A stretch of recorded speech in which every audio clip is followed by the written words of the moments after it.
જય જીનેન્દ્ર. ચોવિયાર ઉપવાસ કરવો હશે ને, સવારથી ભૂખ્યા હશો ને, 1:30 વાગે બી ખાશો ને તો 60% લાભ મળશે. એક વાત છે, ત્યાં સુધી એમ થાય કે મારાથી નહીં થાય નહીં થાય નહીં થાય, અને 1:30 વાગે બી જો તમે જમ્યા તો 60%નો લાભ મળશે. એક વાત, અને એકાસનું કર્યું તો એકાસનો લાભ કોઈ વસ્તુમાં છે જ નહીં કે તમને ક્યાંય નુકસાન નથી. બરાબર. અને માને કે તું છરીપાલિત સંઘમાં ગઈ તો એટલીસ્ટ અહીંયાથી તું ત્યાં સુધી પણ ગઈ ને, બરોડા સુધી પણ ચાલીને ગઈ ને પછી તને ન ચલાવ્યું તો ત્યાં સુધીનો જ છરીપાલિતનો લાભ મળશે. જેટલો મળશે જેટલો મળશે એટલો, કોઈ ચિંતા નહીં. આપણે કોઈ બી કામ શરૂ કરી દેવાનું, એવું નહીં વિચારવાનું મારાથી પૂરું નહીં થયું તો જેટલું થશે એટલું, બસ જેટલું થશે એટલું. પાસ કે ફેલ એક્ઝામ તો આપી જ જઈશ. હાસ તો ઘરથી નીકળી જ જઈશ દાદાને મળવા પછી. હા હા, ચાલો બોલો, હવે શરૂ કરું? Yes yes. ચાલો, જય જીનેન્દ્ર. જય જીનેન્દ્ર. જય જીનેન્દ્ર. કોઈ પ્રશ્ન છે लास्ट क्लास नो कोई? ना. बस तो फिर ठीक है. अब आपको जो हमने लास्ट क्लास में देखा कि ये सारे विमान चर भी है, स्थिर भी है, घूमने वाले भी और स्थिर होने वाले भी. जैसे कि हमारे में होता है कि हर एक चीज़ दिन है तो रात है, उससे ऑपोजिट है ना. ये जगत में हर चीज़ ऐसी है कि जैसे बार बार जन्म मरण है तो जो जन्म मरण ना हो वो भी है. मतलब अगर संसारी जीव है तो सिद्ध जीव भी है. आपको यहाँ हर एक चीज़ विरोधाभास में भी अवेलेबल मिलेगी ही मिलेगी. कभी ऐसा नहीं होगा कि एक ही चीज़ है और दूसरी उसके सामने ऑपोजिट चीज़ विरोधाभास है ही नहीं, ऐसा नहीं. बराबर. जन्म है तो मरण है ही, ऐसे ही तो स्थिर विमान है तो चर विमान है ही. ये सारे विमान देव स्वरूप है, हमने ये लास्ट क्लास में जाना. दूसरा ये जाना कि प्रत्येक चंद्र विमान की पीठिका के ऊपर मृग चिन्ह है, मृग हरण का, क्योंकि हम चंद्र को हरण के साथ ही जानते हैं, मृगाकार ही जानते हैं. तो इस प्रकार से आपको हर एक के ऊपर प्रत्यक्ष दिखाई देने वाला आकार हर एक ग्रह का अलग मिलेगा. जैसे कि शनि का आकार, उसके ऊपर 3 वलय है. जैसे मंगल का आकार, तो उसके ऊपर भी मैदान है, मिट्टी के मैदान है. ऐसे ही गुरु का आकार, सब चीज़ में आपको स्पेसिफाई कोई एक अलग आकृति और अलग रंग, अलग आकार जरूर मिलेगा. मानुष उत्तर पर्वत के बाहर अवस्थित रहने वाले सारे चंद्र सूर्य स्थिर प्रकाश वाले, मतलब प्रकाश तो है ही, एक ही जगह पे स्थिर है प्रकाश है, तो उनका प्रकाश भी मिश्रित हो जाता है. मिश्रित मतलब रंग बेरंगी प्रकाश दिखेगा. आगे है, क्योंकि सूर्य का पीला है, चंद्र का वाइट है, बाकी सारे ग्रहों के अलग अलग रंग, तो आपको सारा मिश्रित मिलेगा. तो इस प्रकार से 14 राजलोक का संपूर्ण वर्णन आत्मसात कर लेने के उपरांत ये ज्ञात होता है, हमें ये ज्ञात होता है कि प्रत्येक आकाश प्रदेश में हमारी आत्मा अज्ञान और मिथ्यात्वादि के कारण ही अनंत बार जन्म मरण काट चुकी है. हम चक्कर काटते रहते हैं जन्म मरण के. क्यों? क्योंकि अज्ञान है और मिथ्यात्व है, यही कारण, और कुछ नहीं. अज्ञान दूर होके अगर ज्ञान प्रकट हो जाए और मिथ्यात्व दूर होके सम्यक दर्शन प्रकट हो जाए, सम्यक ज्ञान, सम्यक चारित्र प्रकट हो जाए ना, तो फिर ये घूमना ही बंद हो जाएगा. ये बहुत अच्छी बात हमने परमात्मा ने हमको बताई है कि इंसान या जीव या मनुष्य, इंसान की ही बात है इसमें, और किसी की नहीं है, मनुष्य की ही बात. मनुष्य अपने आप को बहुत अच्छे से ज्ञानी बना के सम्यक दर्शन प्राप्त करके इस जन्म मरण के चक्कर से बाहर निकल सकता है. ये तथ्य लोक स्वभाव एवं लोक भावना के अध्ययन मनन से परिलक्षित करके सम्यक दर्शन के प्रकटीकरण हेतु सुगुरु भगवंत के सानिध्य में, गुरु भगवंत के सानिध्य में रहना है और ये तत्व ज्ञान की जिज्ञासा हमें प्राप्त करनी है. तो जो परिणाम स्वरूप ये पर परिणति का छेद करने वाली निर्मल आत्मदृष्टि आत्म परिणति प्राप्त होती है। और उस आत्म परिणति को प्राप्त करने के लिए, जैसे कि अगर कोई व्यक्ति को शक्कर चाहिए, हमने ये लास्ट क्लास में देख लिया था, तो खाली इक्षु वो चाय में डालेगा या इक्षु ऐसे ही ले लेगा तो उसको शक्कर नहीं मिलने वाली। उसको इक्षु में से रस निकाल के सूखा के उसका शक्कर या गुड़ बनाना ही पड़ेगा।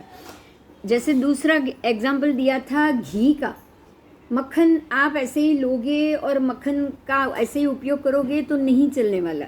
मक्खन बनाने के लिए मक्खन को आपको कढ़ाई में डालना पड़ेगा, जलाना पड़ेगा, उसमें से जो दूध का भाग है उसको बाहर निकालना पड़ेगा, तपा के उसका घी बनाना पड़ेगा, तब आपको घी मिलेगा। तो जैसे ही हमें शुद्ध घी चाहिए या जैसे ही हमें शुद्ध गुड़ या शक्कर चाहिए, तो हमें शेरड़ी को पील कर उसके कचरे को बाहर निकाल के उसमें से शुद्ध तत्व को लेना पड़ेगा। ऐसे ही ये जो सारा मिश्रित ज्ञान है ना, मिश्र ज्ञान जो अज्ञान के रूप में है, ज्ञान मिश्र रूप में होने से वो अज्ञान हो जाता है। तो ऐसे मिश्र अज्ञान को भी हमें बाहर निकालने के लिए उसको भी घोंटना पड़ेगा, उसका भी हमें बराबर रूप में उसका सार निकालना पड़ेगा, सत्य असत्य को अलग करना पड़ेगा, तब जाके हम इसके लिए जो जरूरी है वो कार्य कर सकते हैं। अब यहाँ एक लिस्ट दिया है, आप वो देख लेना, बुक है आप सबके पास, वो मैं पढ़ रही हूँ, सुनिए। जो 132 सूर्य और चंद्र बताए हैं, 132 सूर्यों की संख्या जो ढाई द्वीप के अंदर है, उसके 132 सूर्य चंद्र के साथ कितने नक्षत्र है, कितने ग्रह है, वो सब बताया गया है। अब उसकी बात करेंगे। यह बताया कि 66 चंद्र सूर्य की 2-2 पंक्तियाँ मनुष्य क्षेत्र में मेरु की प्रदक्षिणा करती है। 5 मेरु है, पांचों मेरु को उपलक्ष्य में रखते हुए ये सारे ग्रह नक्षत्र के साथ मेरु पर्वत की प्रदक्षिणा करेंगे। 5 मेरु है तो हमें यही समझना है कि एक भी मेरु खाली नहीं जाएगा, नहीं तो 5 मेरु की आवश्यकता ही नहीं होती।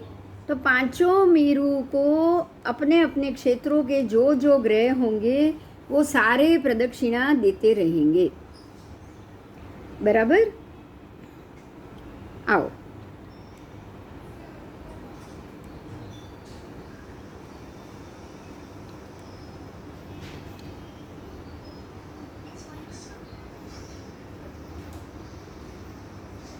देखो आपको यहाँ पिक्चर दिख रहा है, आपको दिखाई दे रहा है? हाँ, बस अभी मैं उसको फोकस करूंगी, 1 मिनट। आओ,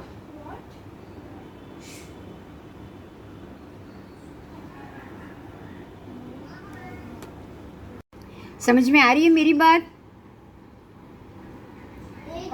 हिंदू शास्त्र ने भी ये ऐसा जम्बू द्वीप का नक्शा दिया है। आप देखिए यहाँ गंधमादन पर्वत, कुछ कुछ पर्वत के नाम उन्होंने अलग दिए, क्योंकि हो सकता है पर्वत के नाम की लिस्ट जब हमारे भगवान ने कहा है उसके बाद वो हो सकता है कि कोई पर्वत का नाम या ये कुछ आगे पीछे हुआ हो। देखो यहाँ देखोगे, वृक्ष में देखोगे तो इन्होंने यहाँ कदम्ब वृक्ष लिखा है, यहाँ पीपल का वृक्ष लिखा है, ये 2 वृक्ष। हमारे में ये शालमली वृक्ष है और जम्बू वृक्ष है, मालूम है ना? ये 2 नाम पढ़ चुके हैं ना हम। ये गंधमादन पर्वत, ये वट वृक्ष, इस प्रकार से उन्होंने ऐसे 4 वृक्ष बताए, यहाँ यहाँ यहाँ और यहाँ, मेरु पर्वत के चारों ओर, बराबर। ये किम पुरुष इसका नाम है ये क्षेत्र का। ये भारत देश मतलब भरत क्षेत्र, फिर ये किम पुरुष क्षेत्र, फिर ये हरिवंश क्षेत्र, उसके बाद ये इलावृत, उन्होंने महाविदे को इलावृत नाम दिया है, दिख रहा है आपको? हाँ, इलावृत नाम दिया है उन्होंने, वो इलावृत के नाम से महाविदे क्षेत्र को जानते हैं। बस ऐसे ऐसे नाम में फर्क है, बाकी जो व्यवस्था है, जो गोलाई है, सब ये रम्य क्षेत्र, फिर है ये हिरण्यवत क्षेत्र, सारे कुछ नाम सिमिलर। ये उत्तर कुरु, यहाँ उन्होंने उत्तर कुरु दे दिया, जिसको हम ऐरावत बोलते हैं, ऐरावत क्षेत्र, वहाँ उन्होंने उत्तर कुरु नाम दे दिया।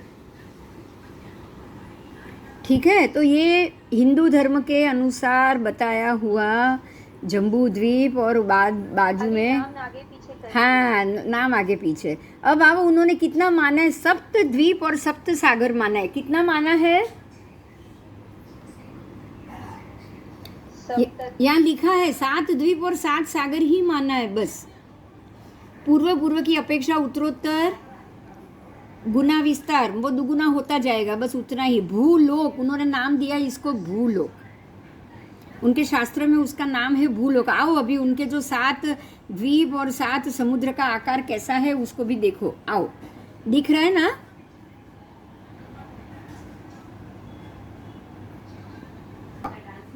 ये उनके अनुसार कहा गया 7 द्वीप और 7 समुद्र।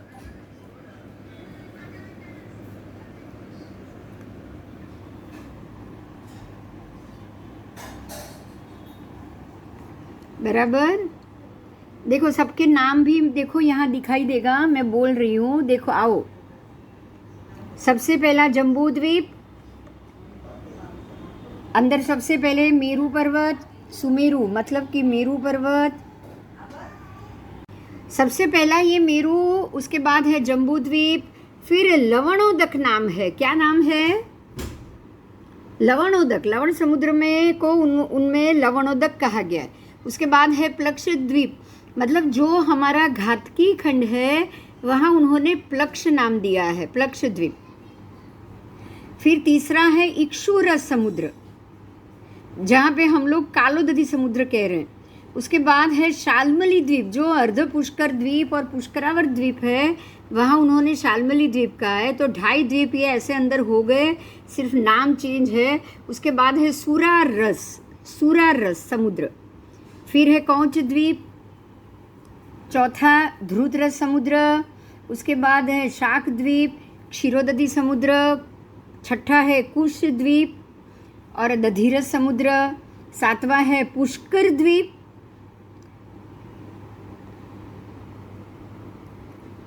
और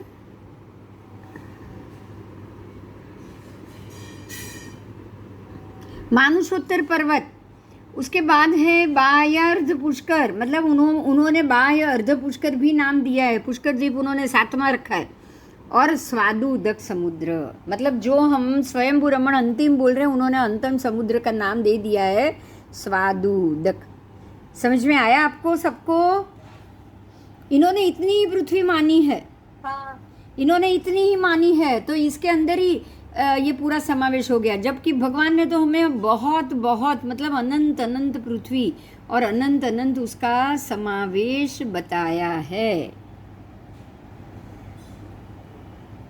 कोई है प्रश्न? कोई प्रश्न नहीं। समझना है दोनों का डिफरेंस, कुछ प्रश्न है तो पूछ लो। हमारे और उनके नाम में फर्क है, नाम में फ़र्क है। हमारे और उनके जो बताए हुए जो चार्ट है उसमें उन्होंने 7 ही द्वीप समुद्र माने हैं, परमात्मा ने असंख्य द्वीप समुद्र बताए। बस हम सिर्फ इतना ही जाने। ये मानुषोत्तर पर्वत, अर्ध पुष्कर, बाह्य पुष्कर, 2.5 द्वीप और उसके अंदर ही मनुष्य हो रहे, ये सब चीज़ को तो उन लोगों ने भी माना है। बराबर। आओ अभी आगे, अभी हम सीधे जो जम्बू द्वीप है उसके ऊपर आ जाते हैं। आपका ये जो 2.5 द्वीप क्या है वो समझना, क्या उसका आकार है, ये सारा चैप्टर हुआ। अब हम ये सीधे जो द्वीप समुद्र और उसकी जो व्यवस्था है हम सीधे अभी उसके ऊपर आएंगे।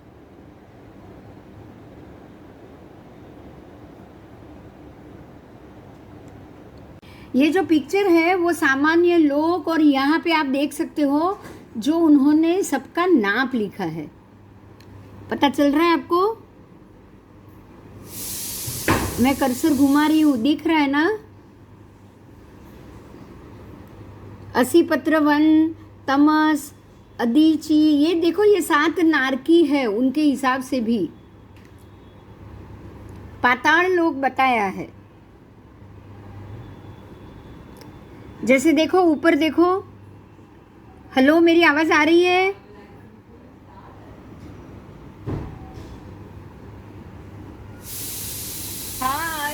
हाँ देखो, ये ऊपर से देखोगे आप तो आपको पता चलेगा ये देवलोक शुरू हो गया है, देख रहे हो आप?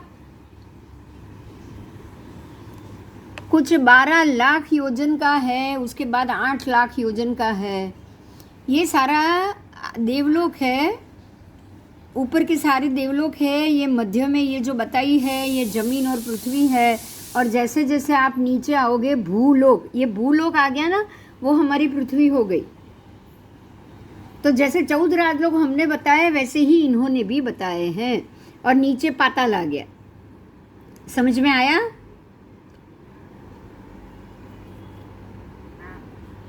उनके नाम भी देखो, लोग जो देवलोक है उनके नाम जानो। कभी सुना होगा तो अच्छा रहेगा। जो 12 100 1000 10,000 लाख 10 लाख करोड़ 10 करोड़ 12 करोड़ योजन का जो उन्होंने बताया वो नाम है सत्यलोक। तो सबसे ऊपर का जो देवलोक है उनका नाम है सत्यलोक, और वो 12 करोड़ योजन का उन्होंने बताया है। उसके बाद जो है वो 8 करोड़ योजन है, उसका नाम है, वो देवलोक का नाम है तपलोक। तपलोक।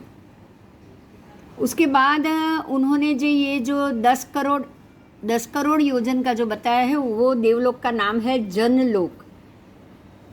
फिर उसके नीचे ये और आओ आप, और 10 करोड़ का जो नाम बताया है उसका नाम है गहलोक। गहलोक, बराबर? गहलोक। अब आओ उसके नीचे ग्रह नक्षत्र शुरू हो जाते हैं। सिचुएशन में ज़्यादा फर्क नहीं है, हमारे और उनके आकाश में जरा भी ज़्यादा फर्क नहीं है। जैसे ही हमारे में भी सबसे ऊपर देवलोक, फिर बीच में तिर्यक लोक, और तिर्यक लोक के ऊपर 800 योजन ऊपर सारे ग्रह नक्षत्र घूमते हैं, ऐसा बताया है। इन्होंने भी वैसा ही बताया है। देवलोक देवलोक के और हमारी भूलोक के मध्य में ध्रुव तारा, देखो आप पढ़ोगे यहाँ पे लिखा हुआ ध्रुव। उसके बाद 7 ऋषि, 7 तारे, फिर शनि, फिर बृहस्पति, फिर मंगल, फिर शुक्र, फिर बुध, फिर नक्षत्र, सारे नक्षत्र मंडल। उसके बाद आता है चंद्र, उसके बाद सूर्य। तो ये सारे ग्रह यहाँ घूम रहे हैं। फिर नीचे है भूलोक, मतलब जमीन, उसका नाम है भूवलोक और भूलोक। आपको ये पता होगा, उन्होंने जो गायत्री मंत्र है उन्होंने भूर्भुव लिखा हुआ है, भूर्भुव। तो भूवलोक जो ये है उसमें जो शब्द है ये भूवलोक का मतलब ये भूलोक होता है। उसके बाद जो पाताल है उसमें भी 7 नारकी बताई है उन्होंने भी, अब हमारी तरह 7 ही नारकी बताई। सबसे पहली नरक का नाम है, हमारे में है रत्नप्रभा नारकी, इन्होंने दिया है रौरव नरक। फिर हमारी दूसरी है शर्करा प्रभा, जो यहाँ नाम है महाज्वाल। तीसरी हमारी है वालुका प्रभा, यहाँ है लवण नरक। उसके बाद चौथी में हमारे रत्न शर्करा वालुका। पंख प्रभा यहाँ है वैतरणी। फिर हमारा है धूम प्रभा, यहाँ है असीपत्र वन। फिर हमारा नाम है तम प्रभा, यहाँ तमस नाम है। और हमारा है तमस तम प्रभा 7वीं नारकी, यहाँ पे अदीची है 7म नारकी। तो जैसे ही नरकलोक, स्वर्गलोक और इनका जो भूलोक, वो 3 जैसे नाम है, उसी प्रकार से हमारे में भी देवलोक, फिर तिर्यक लोक और अधोलोक। अधोलोक मतलब कि 7 नारकी। बिल्कुल वैसे ही हमारे में भी परमात्मा ने इसी नाम से उसका वर्णन किया हुआ है। समझ में आया?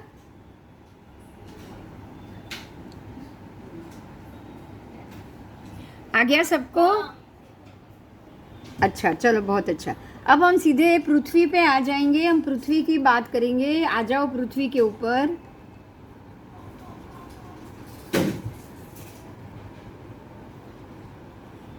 पृथ्वी गेंद जैसी गोल नहीं है और वो घूमती भी नहीं है। देखो अभी ये मुद्दा क्यों आया, क्योंकि बहुत सालों से सबने ये जान लिया है कि पृथ्वी गेंद जैसी है। और हवा में घूमती है ना? आप भी ऐसा जानते हो ना? पढ़े हैं स्कूल में, हम यही पढ़े हुए कि पृथ्वी गेंद की तरह घूमती है और वो भी हवा में। तो ये जो चीज़ आई है, इसी कारण से ये सारा हमारा सोच, हमारी पढ़ाई, ये सारी बदली है। कारण यही है। लेकिन आप आज देखो, अभी आपको यहाँ एक और पिक्चर दिख रहा है। आज का जो आकाश है ये बिल्कुल इसी को समझता है। आज का आकाश आपको इसी की भाषा को समझता है। आप यहाँ देखोगे, देखिए जैसे कि ये शनि ग्रह है, बराबर। जैसे कि ये देखो, यहाँ पृथ्वी से उन्होंने सूरज को कैसे आकाश में उगता है वो दिखाई दे रहा है। अब हम ये अगर माने कि पृथ्वी जमीन पे है और सूर्य यहाँ से सूर्योदय हो रहा है, तो क्या ये पिक्चर गलत होगा? ये बताओ पहले मुझे। चलो, मुझे हाँ या ना जवाब चाहिए।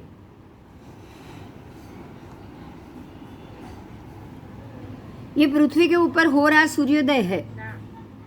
अब ये मान लो कि ये पृथ्वी जमीन पे है और सूर्य ऐसे उग रहा है, तो क्या आपको सूर्योदय ऐसे ही दिखता है या कुछ अलग रूप से दिखता है?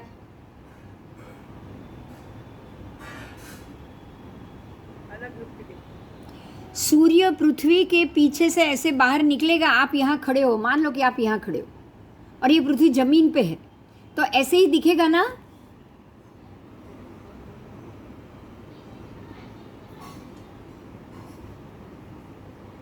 दिखेगा कि नहीं?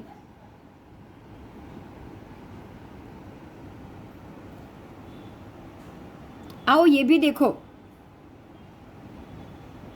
आप जब सूर्य सनराइज देखने जाते हो, मान लो कि आप यहाँ खड़े हो ये जमीन के ऊपर, तो आपको सन ऐसे ही बाहर निकलता हुआ दिखता है या नहीं दिखता है?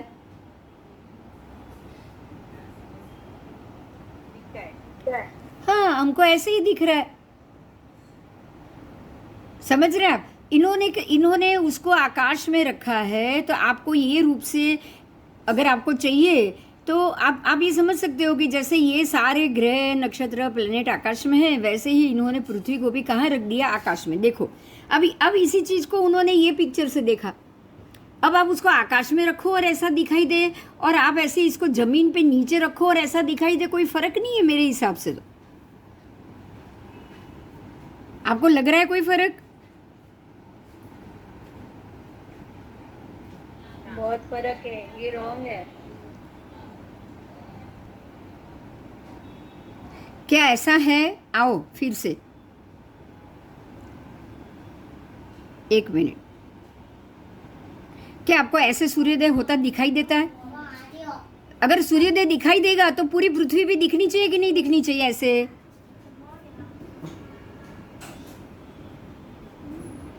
दिखनी चाहिए। मेरा एक और क्वेश्चन, ध्यान दीजिए इस बात पर, बिल्कुल ध्यान दीजिए। यहाँ पृथ्वी इतनी छोटी क्यों दिख रही है? सूर्य तो ऐसा ही दिखता है जब भी दिखता है।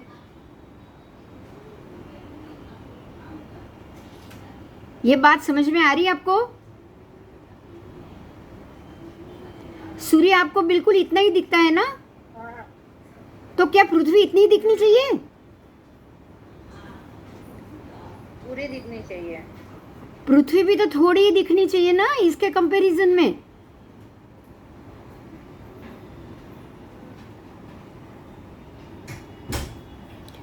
पहले बात क्लियर हुई? ये बताओ।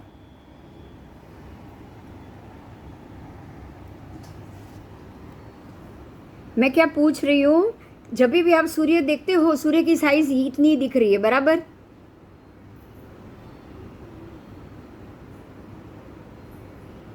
आप अपने घर से देखोगे इतनी दिखाई देती है या और छोटी दिखाई देती? तो आप अपने घर से सूर्य को देखोगे तो क्या आपको इतनी बड़ी पृथ्वी दिखती है?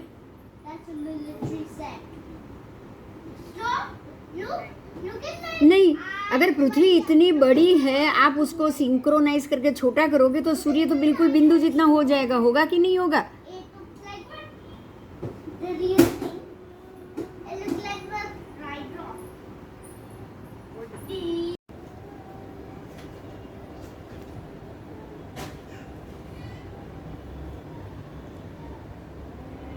ये यहाँ से ऐसे दिखना, आप अपने अगासी से देखोगे ना, बिल्कुल वैसा दिख रहा है आपको। इतनी बड़ी पृथ्वी के सामने अगर सूर्य हो ना, इतना ही सूर्य हो, तो आपके सिर्फ घर की अगासी भी से भी इतना ही सूर्य दिखेगा। तो क्या ये दोनों में कोई फर्क नहीं दिख रहा है आपको?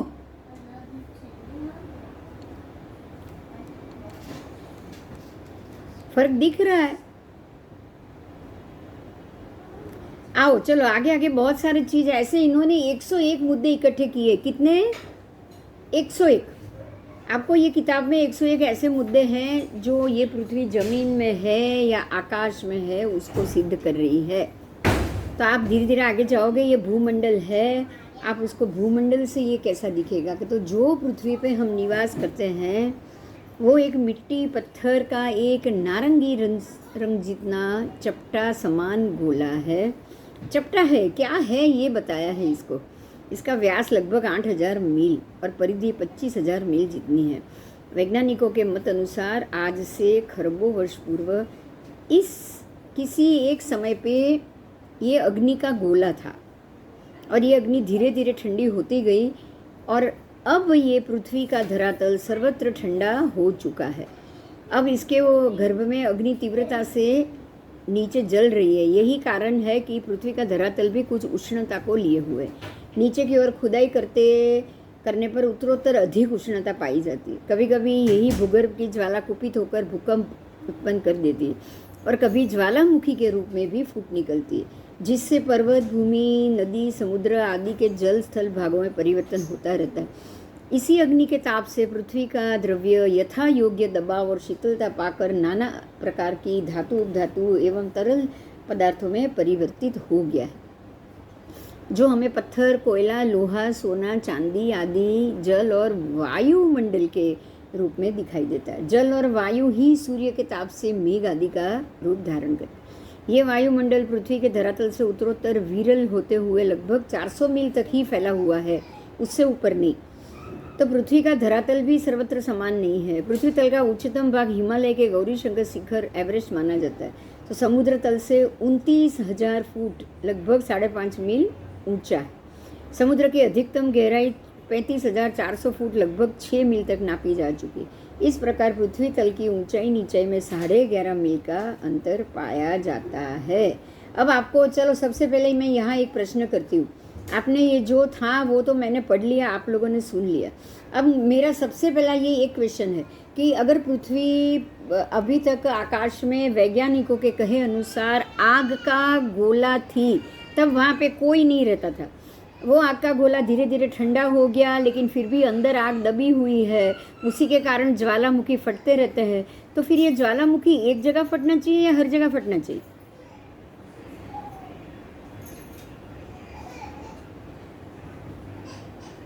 बोलो।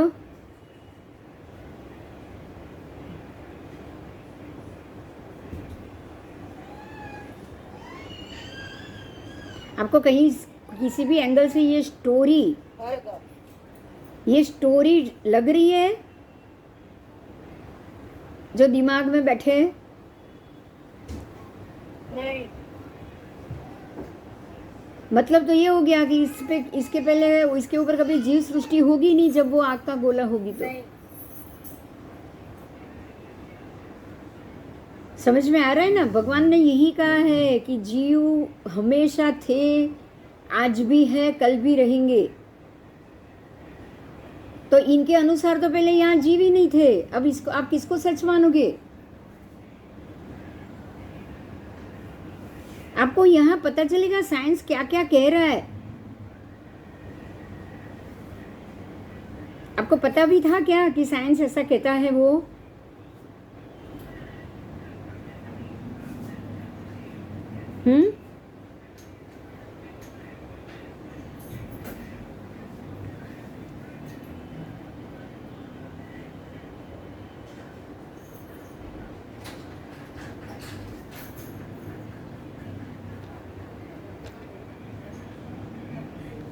आओ आगे जाएंगे। पृथ्वी की ठंडी होकर जमी हुई परत 70 मील समझी जाती है।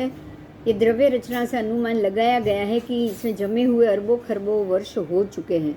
सजीव तत्व के चिन्ह केवल 34 मील की ऊपरी परत में पाए गए हैं। मतलब पहले जीव तत्व ही नहीं था, अरबों खरबों वर्ष पहले पृथ्वी के ऊपर जीव तत्व नहीं था। जीव अभी अभी उत्पन्न हुए जब ये ठंडी हो जाने के बाद, पृथ्वी तल के ठंडे हो जाने के पश्चात उस पर आधुनिक जीव शास्त्र के अनुसार जीवन का विकास हुआ है। ये बात ही दिमाग में नहीं बैठ रही है, क्योंकि अगर जीव बाद में आए तो इंसान या ये जानवर पैदा कैसे हुए? हम जानते हैं ना कि बिना मनुष्य के आदमी पैदा नहीं हो सकता, जानते हो ना? हाँ हाँ हाँ, आदमी लाओगे कहाँ से? बिना बीज के वृक्ष पैदा कैसे होगा? जानते हैं। अगर किसी, मान लो कि आदम और ईव आए तो उसके माँ बाप तो होने चाहिए ना, कि ऐसे ही इंसान हो गए।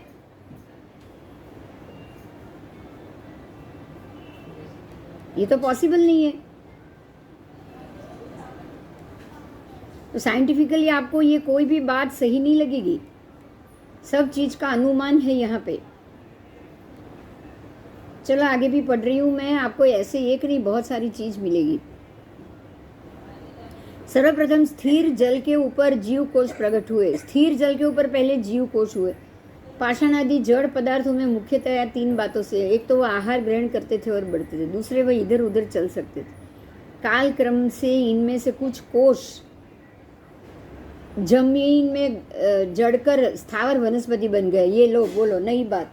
पत्थर इधर उधर घूमते थे और कुछ समय के बाद वो जमीन में जड़ गए और उसमें से बीज और वृक्ष हो गए। ये क्या बात है? आपको लग रहा है ये बात साइंस ऐसा कह सकता है? हाँ,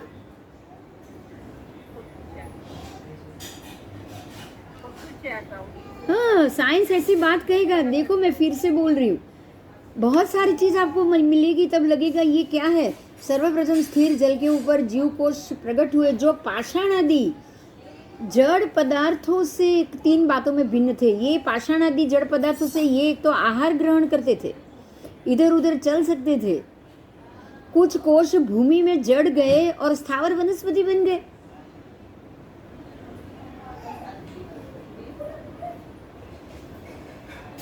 कुछ जल में ही विकसित होकर मत्स्य बन गए। धीरे धीरे वनस्पति और मेंढक आदि प्राणी उत्पन्न हुए। जल में ही नहीं, स्थल पर भी श्वास ले सकते थे, स्थलचर प्राणी हुए। और केंचुआ, सांप आदि ये तो सारे एक प्राणी, एक अपने अंडज और ये गर्भज प्राणी है, ये अपने आप ऐसे उत्पन्न नहीं होते। आओ फिर देखते हैं। पक्षी अंडे के रूप में उत्पन्न होते हैं। मगर से लेकर भेड़, बकरी, गाय, भैंस ये सब स्तनधारी जाति के प्राणी। इन्हीं स्तनधारी जातियों की प्राणी एक वानर भी उत्पन्न हुई। किसी समय कुछ वानरों ने अपने अलग 2 पैर उठाकर पिछले 2 पैर पे चलना भी सीख लिया। तभी से यहीं से मनुष्य जाति का प्रारंभ हुआ। बोलो, अभी मेरे तो दिमाग में ये बात नहीं बैठ रही है, अगर आपके दिमाग में बैठे तो आप बिठाओ। ठीक है, ये स्टोन एज की बात है। स्टोन एज जो साइंस ने बताया है, पत्थर जो चलते फिरते थे उसमें से ही वनस्पति हुई, उसमें से ही प्राणी उत्पन्न हुए, उसमें से प्राणी में से धीरे धीरे बंदर हुआ, बंदर 2 पैर पे चलने लगा और बंदर में से हम मनुष्य हुए। इसकी गिनती के हिसाब से बंदर से मनुष्य पैदा हो गए और जो वनस्पति के कोष से उसमें से मत्स्य पैदा हो गया, मछली सब। मेरे हिसाब से तो ये ढंग ढड़ा वगैरह वातो છે, बराबर? हाँ हाँ, बराबर से ढंग ढड़ा वगैरह वातो છે। कोई मनुष्य में से आज मछली से ही उत्पन्न होगी, किसी और से नहीं। वनस्पति उसके बीज में से ही उत्पन्न होगा और कहीं से नहीं होगा। इस विकास क्रम में समय समय पे तत्कालीन परिस्थितियों के अनुसार नाना प्रकार के जीव। ठीक है, फिर भी पढ़ेंगे हम, मालूम तो पड़े कि साइंस कह क्या रहा है। आपको इसीलिए इसमें दिया गया है कि हम यही पढ़ के बड़े हुए हैं, आज आपको पता चलेगा। स्टोन एज तो हम भी पढ़े थे ना। आज जब भगवान की बातें मानी तब आपको लग रहा है कि ये पॉसिबल ही नहीं है। हम जब स्कूल में स्टोन एज और बंदर से मनुष्य बना, उत्क्रांतिवाद हमने पढ़ा हुआ है, मालूम है ना। उसको हमने तभी भी सच्ची माना है, तब भी हमने सच्ची माना है, लेकिन आज जब परमात्मा की बात जानी है ना, आगम जाना है, तब समझ में आता है कि ये कितना गलत है। बराबर।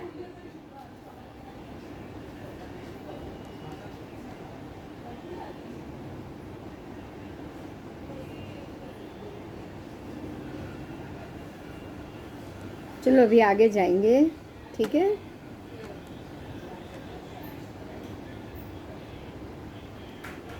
आओ, अब यहाँ ये तो टॉपिक ख़त्म है। अब उसके बाद हम चलेंगे आगे के उनमें से अनेक जातियां समय के परिवर्तन, विप्लव और अपनी अयोग्यता के कारण विनष्ट हो गई। इसका पता हमें भूगर्भ के इनके निष्णातों के द्वारा मिलता है। हम भूगर्भ के निष्णातों की बातों को मानने के बजाय परमात्मा केवल ज्ञानी की बातें ज़्यादा मानना पसंद करेंगे। पृथ्वी तल पर भूमि से जल का लगभग जो विस्तार है वो 3 गुना है। 29% जमीन है तो 31% जल है। और जल के विभाग अनुसार पृथ्वी के 5 प्रमुख खंड पाए जाते हैं। देखो अब आप है ना, इसी चीज़ को हम अपने शास्त्र की बात समझेंगे। देखो भूगोल है, भूगोल को समझना इजी है। आपने ये जमीन के ऊपर जो भरत क्षेत्र जाना था ना, भरत क्षेत्र का नक्शा, उसमें पूर्व उत्तर को छोड़ के पूर्व पश्चिम और दक्षिण तीनों में लवण समुद्र है कि नहीं?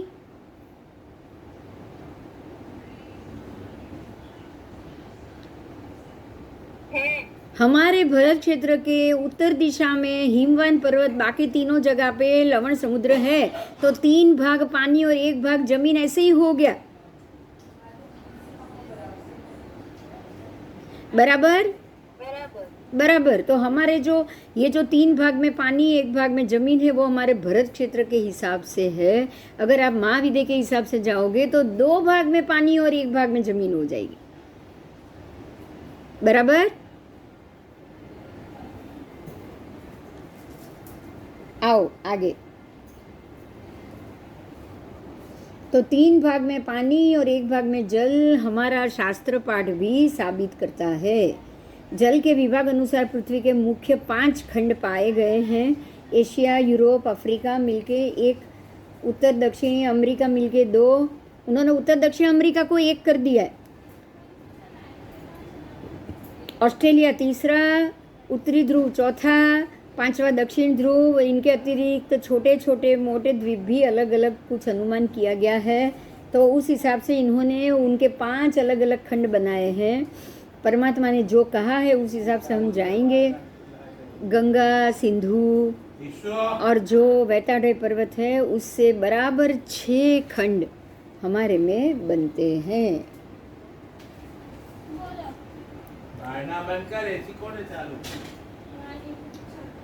ठीक है, आओ आगे जाएंगे। अब यहाँ ये बोलना है, भारतवर्ष एशिया खंड का दक्षिण पूर्वी भाग है, त्रिकोणाकार है। दक्षिण कोण लंका द्वीप को प्रायः स्पर्श करता है। वहाँ से भारतवर्ष की सीमा उत्तर की ओर पूर्व पश्चिम दिशाओं में फैली हुई हिमालय पर्वत की श्रेणी पे जाके खत्म हो रहा है। इन्होंने भारतवर्ष को हिमालय तक ही खत्म कर दिया, ठीक है। जबकि भरत क्षेत्र, भारतवर्ष जो यहाँ आपको लिखा हुआ मिलेगा, ये भारत देश के लिए जानना है। जबकि भरत क्षेत्र आपको ये पूरे के पूरे 6 खंड भरत क्षेत्र में समाहित मिलेंगे।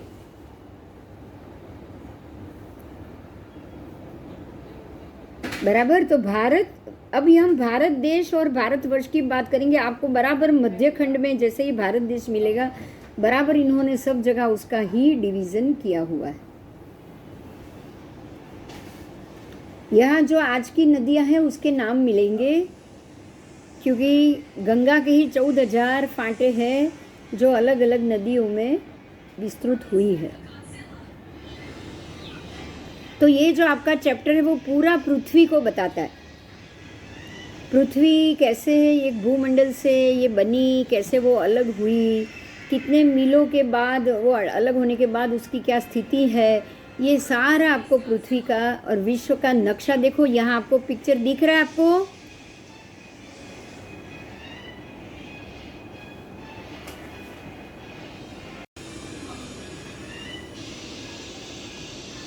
हाँ देखा अच्छा नहीं दिख रहा है अभी।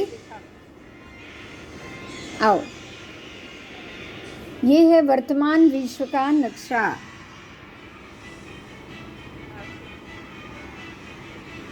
तो जो 6 खंड भरत क्षेत्र के हैं, जो बिल्कुल यहाँ से लेके ये आकार से अर्धचंद्र जाएगा, यहाँ से लेके ये आकार से, उसको इन्होंने 6 खंड में बताया है ऐसे ही।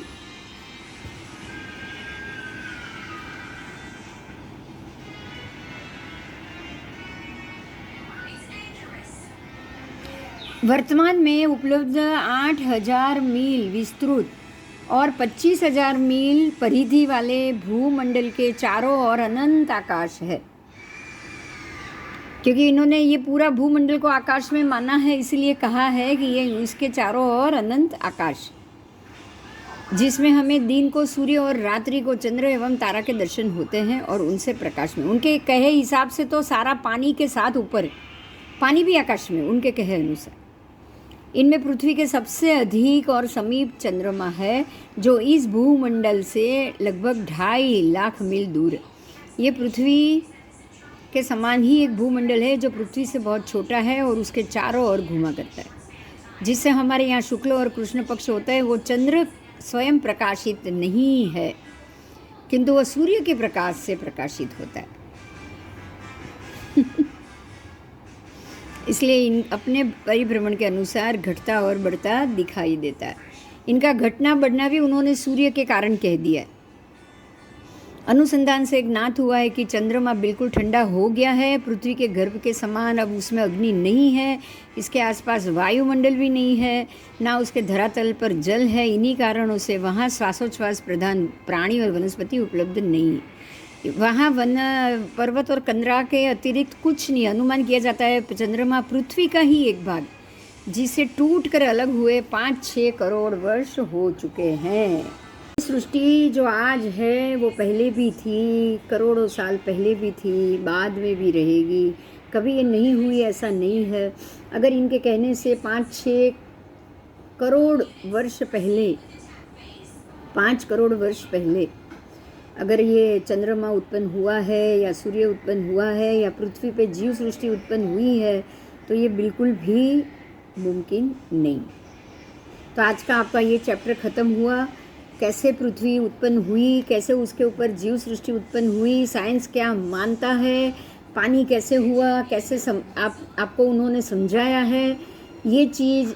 और परमात्मा आदिनाथ भगवान को ही आज हुए 10 कोड़ा-कोड़ी वर्ष हो चुके, करोड़ से करोड़ की नहीं। ये 5 करोड़ पहले बोल रहे हैं कुछ नहीं था, बराबर।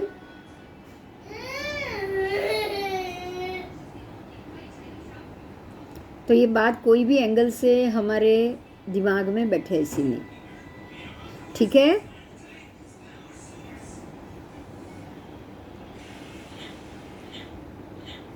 कोई प्रश्न है?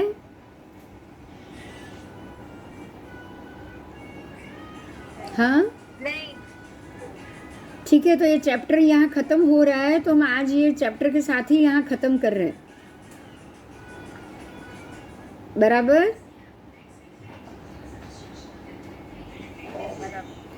ठीक है। और शायद सोमवार को तो मैं नहीं ले पाऊंगी, ये चैप्टर यहाँ ख़त्म कर रही हूँ मैं। जय जिनेंद्र, जय जिनेंद्र।